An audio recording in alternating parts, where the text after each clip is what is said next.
Olá, bem-vindos a mais uma análise focada.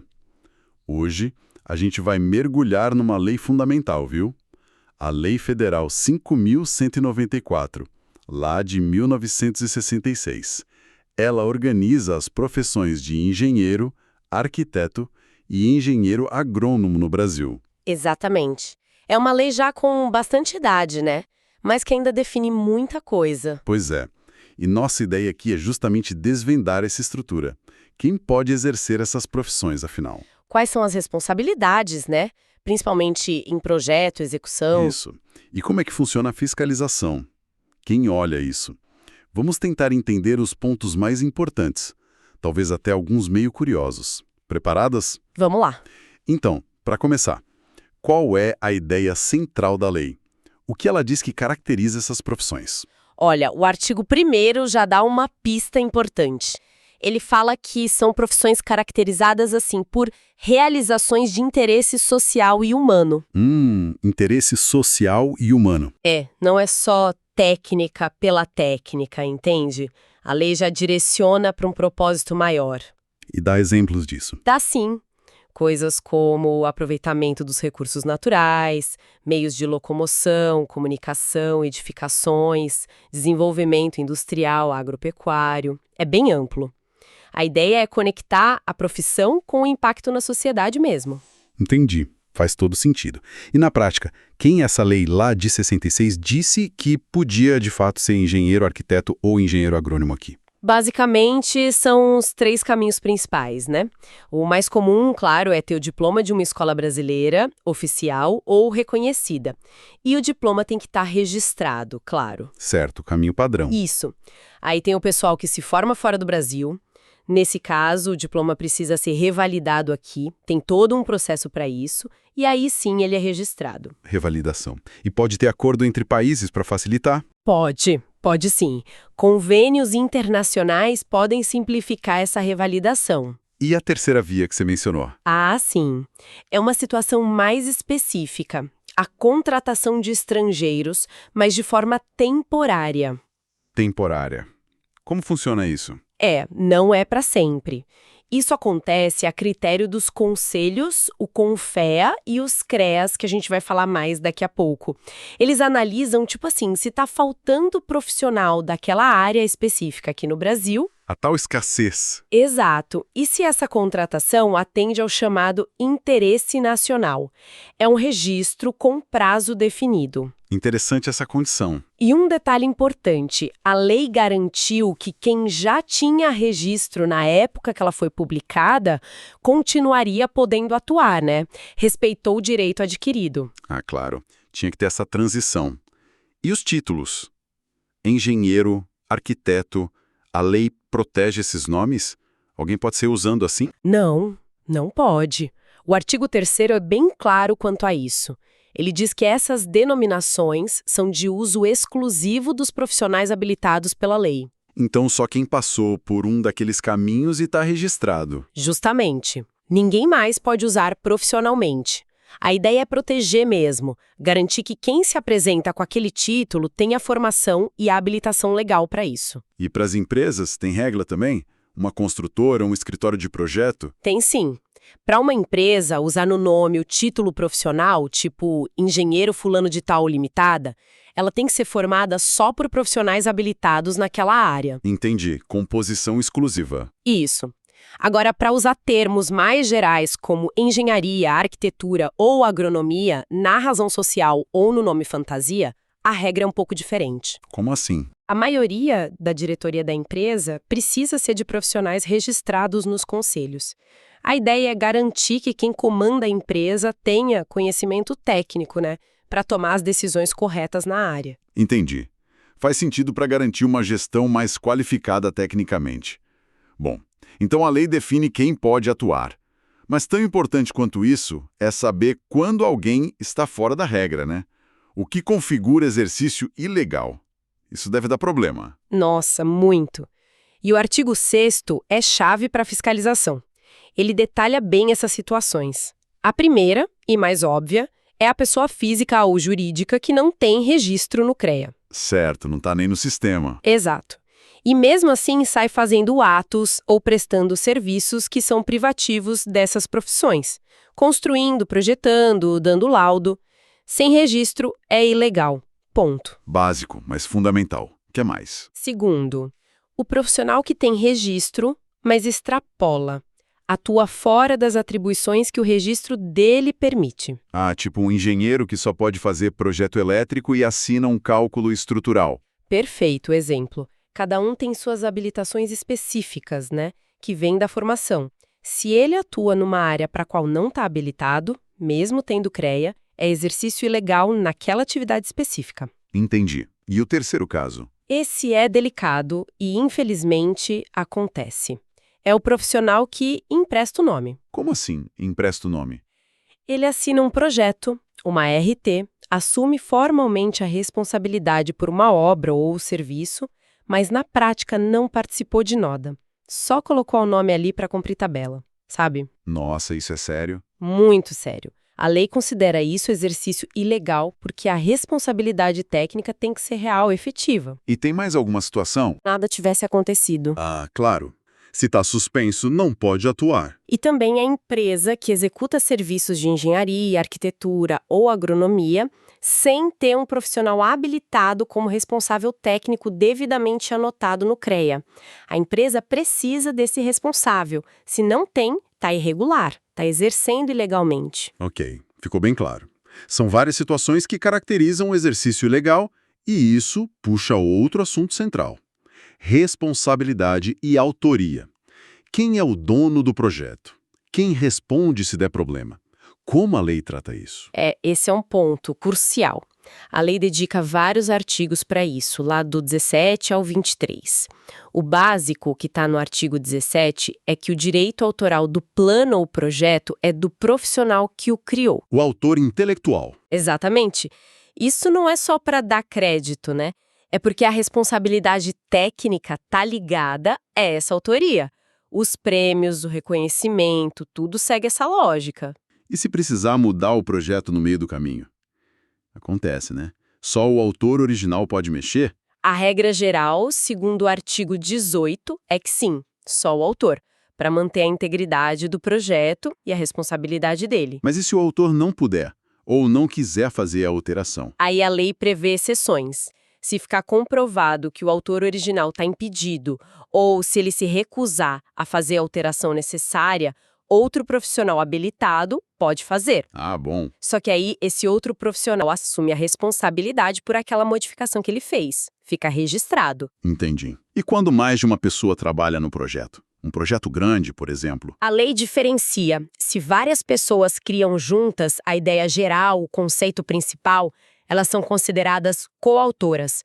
Todas dividem a autoria e a responsabilidade principal. Certo. Agora, se um especialista entra para fazer só uma parte específica, tipo projeto de fundações ou paisagismo, ele é autor daquela parte. A responsabilidade fica delimitada. Isso é muito importante em projetos complexos. E o autor tem direito de ver se a obra está saindo como ele planejou? Tem sim. O artigo 22 diz que o autor tem o direito de acompanhar a execução da obra, justamente para garantir a fidelidade ao projeto original. Fica bem amarrado, então. Autoria, responsabilidade, acompanhamento.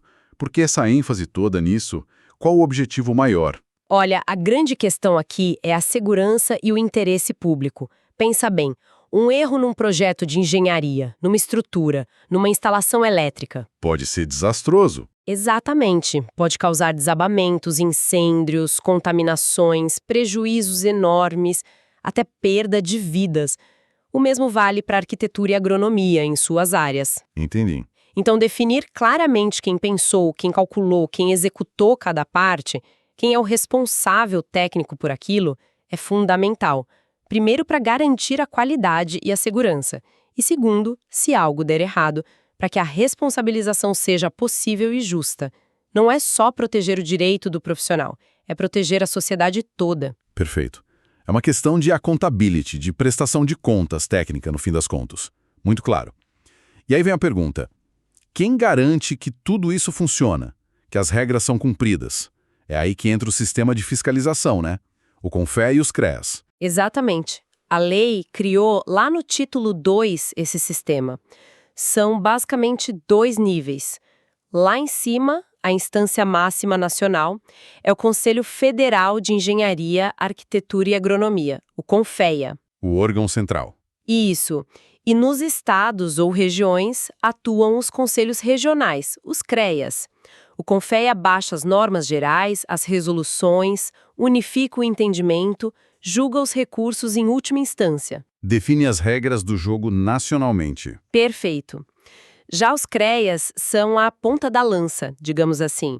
Eles que fazem o registro dos profissionais e das empresas na sua região.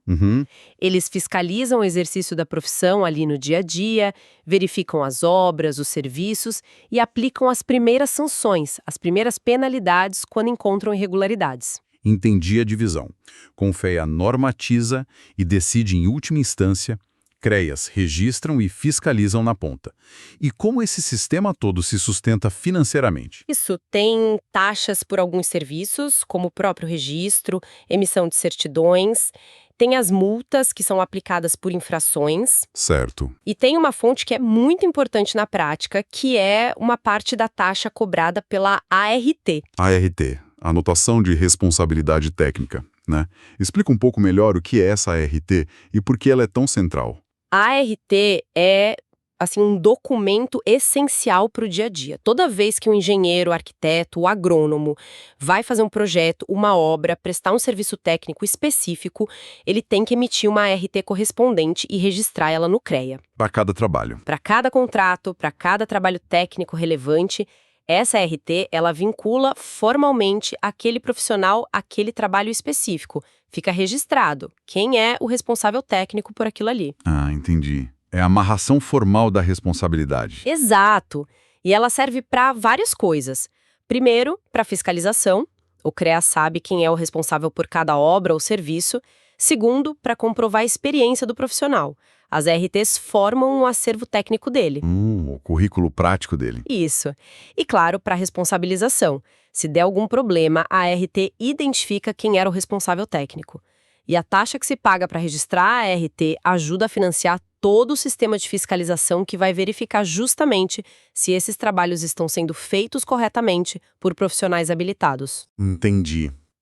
A ART é o elo que liga o profissional ao serviço, registra a responsabilidade e ainda ajuda a custear a fiscalização. Faz muito sentido. E qual a natureza jurídica desses conselhos? CONFEA e CREAs. São órgãos do governo, empresas, o que eles são? A lei define eles, no artigo 80, como autarquias federais. Autarquias federais. O que isso significa na prática? Significa que eles fazem parte da administração pública indireta. São entidades criadas por lei, com personalidade jurídica própria, autonomia administrativa e financeira. Certo. Para exercer uma função pública específica, que no caso é a fiscalização dessas profissões. Eles têm um status parecido com o de uma agência reguladora, por exemplo, mas com uma gestão que vem da própria categoria e se financiam principalmente com as contribuições dessa categoria. Entendi. Não são governo direto, mas têm poder de fiscalização e regulação dado pelo Estado. Bom, voltando para o profissional individual. Ele se formou, está com um diploma na mão ou revalidou. Como ele formaliza isso para poder começar a trabalhar legalmente? Como é o registro? O registro no CREA, da região onde ele pretende atuar, é o primeiro passo. É obrigatório, indispensável. O artigo 55 deixa isso claro. Só pode exercer a profissão depois do registro. Sem registro, nada feito. Nada feito legalmente. Aí, ao se registrar, ele recebe a carteira profissional. O artigo 56 fala dela. Essa carteira tem o número de registro, o título profissional, as atribuições. É o documento oficial dele. Exato. E ela tem fé pública, vale como documento de identidade para fins da lei e substitui o diploma na hora de comprovar que ele está habilitado. É o documento que ele vai usar no dia a dia. E se ele, sei lá, mora em São Paulo, mas pega um trabalho no Rio? Precisa fazer outro registro? Não outro registro completo, mas ele precisa avisar o registro dele lá no CREA do Rio. É o que diz o artigo 58. É um procedimento para informar ao conselho local que ele vai atuar naquela jurisdição, seja temporariamente ou de forma permanente. É um visto no registro original. Um visto, entendi. E as empresas? As construtoras, escritórios de projeto, elas também se registram? Sim, obrigatoriamente. Antes de começar qualquer atividade de engenharia, arquitetura ou agronomia, a empresa precisa se registrar no CREA da sua região. E não só a empresa, mas também os profissionais que compõem o quadro técnico dela. Tá lá no artigo 59. Certo, a empresa e os responsáveis técnicos dela. Isso. E tem que ter coerência entre o nome da empresa, a finalidade dela e a qualificação de quem tá lá dentro. Falamos das anuidades como fonte de renda dos conselhos. Qual a consequência prática para o profissional ou para a empresa se não pagar a anuidade? É só uma dívida? Não, é bem mais sério. O artigo 64 é drástico quanto a isso. Se o profissional ou a empresa deixar de pagar a anuidade por 2 anos seguidos, 2 anos? o registro é cancelado automaticamente. Cancelado? Nossa. Sim, cancelado. E aí, atuar com o registro cancelado é exercício ilegal da profissão, com todas as consequências. Para conseguir reativar o registro, tem que quitar toda a dívida acumulada com multa, juros, tudo. Pesado. Então, estar em dia é fundamental para poder trabalhar. Fundamental. O artigo 67 diz que só é considerado ilegítimo exercício da profissão quem está quite com anuidade. E na prática, os artigos 68 e 69 mostram que essa quitação é exigida para apresentar projetos para órgãos públicos, para participar de licitação, ou seja, se estiver devendo, a pessoa fica bloqueada profissionalmente. Entendido. É um dever financeiro com consequência direta na habilitação profissional. E, além dessa questão da anuidade, a lei prevê outras punições para quem comete infrações, né? Seja contra as regras da lei ou contra o Código de Ética. Sim, o título 4º da lei trata só das penalidades. Existe uma gradação, prevista no artigo 71. Quais são os tipos de penalidade? Começa mais leve. Advertência reservada, depois censura pública. Essas geralmente são por infrações ao Código de Ética, como diz o artigo 72. Coisas relacionadas à conduta profissional. Certo, um puxão de orelha formal. Isso, aí vem as multas, no artigo 73. O valor da multa varia bastante dependendo da gravidade da infração. Por exemplo, atuar fora da habilitação, emprestar o nome, ter uma empresa sem responsável técnico, cada coisa tem um peso. E também varia se a infração foi cometida por pessoa física ou jurídica. E se a pessoa repetir a infração? A multa dobra. A reincidência é um agravante. Ok, multas. E depois disso? Se a coisa for mais grave ou se houver reincidência em infrações sérias, pode vir a suspensão temporária do exercício profissional. O artigo 74 fala disso. A suspensão pode ir de 6 meses até 5 anos. 5 anos sem poder trabalhar na área? É muito tempo. Muito tempo. É uma penalidade bem severa. E a mais grave de todas é o cancelamento definitivo do registro profissional. Isso está no artigo 75. Cancelamento definitivo. Para que tipo de situação? Para casos extremos mesmo. Má conduta pública, envolvimento em escândalos que manchem a reputação da categoria, condenação por crime infamante ligado à profissão, são situações que tornam a pessoa incompatível com o exercício profissional. Entendi. É a pena capital profissional, digamos assim. Exato. Mas é importante dizer que para todas essas penalidades, desde a multa até o cancelamento, existe o direito de defesa e de recurso. O processo começa nas câmaras especializadas dos CREAs, aí pode ir para o plenário do CREA e, em último caso, para o CONFEA. O artigo 78 garante esse direito de recurso. Certo, um sistema disciplinar com instâncias de recurso. Parece bem estruturado. Para a gente caminhar para o final, que outros pontos dessa lei antiga, lá de 66, ainda chamam a atenção hoje ou talvez tenham gerado debate na época ou depois? Em alguns pontos curiosos ou importantes. Por exemplo, o artigo 52, que fala que o trabalho nos conselhos é considerado serviço relevante para a nação. Valoriza essa participação. Sim, e tem um parágrafo nesse artigo que foi vetado pelo presidente na época, mas o Congresso derrubou o veto, que diz que o tempo de mandato como presidente ou conselheiro conta para a aposentadoria. Mostra a importância que se dava a essa função. Interessante. Que mais? O artigo 81, que estabelece um limite de mandatos. Ninguém pode ser eleito para cargos nos conselhos por mais de 2 períodos consecutivos. para ter uma renovação, né? Faz sentido para evitar que as mesmas pessoas fiquem lá para sempre. Exato. E tem aqueles 2 artigos que também foram vetados e o Congresso manteve. Esses deram o que falar. Quais eram? Um deles é o artigo 82, que estabeleceu um piso salarial para as profissões reguladas pela lei. Piso salarial, definido em lei. Sim, fixava a remuneração mínima inicial em 6 vezes o salário mínimo da região. Esse artigo, nossa, ele sobreviveu a muitas disputas judiciais ao longo dos anos. A aplicação dele hoje é complexa, tem muita discussão, mas formalmente ele ainda está lá na lei e serve de referência. 6 salários mínimos como piso inicial. Impactante. E o outro artigo polêmico? Era o artigo 83. Ele proibia contratar projetos pelo critério de menor preço. Sugeria que a contratação fosse feita por concurso ou por melhor técnica. Ah, para valorizar a qualidade do projeto e não só o preço baixo. Exatamente. A ideia era essa, evitar que a busca pelo menor custo comprometesse a qualidade técnica e a segurança. Esse artigo especificamente foi revogado depois pela Lei de Licitações, a 8666 de 93, que trouxe outras formas de contratação. Mas ele mostra uma preocupação que era muito forte na época. Interessante ver a evolução dessas ideias na legislação. Mais algum ponto rápido para a gente fechar? Talvez mencionar o artigo 85, que obrigava a ter um assistente brasileiro quando um estrangeiro era contratado temporariamente.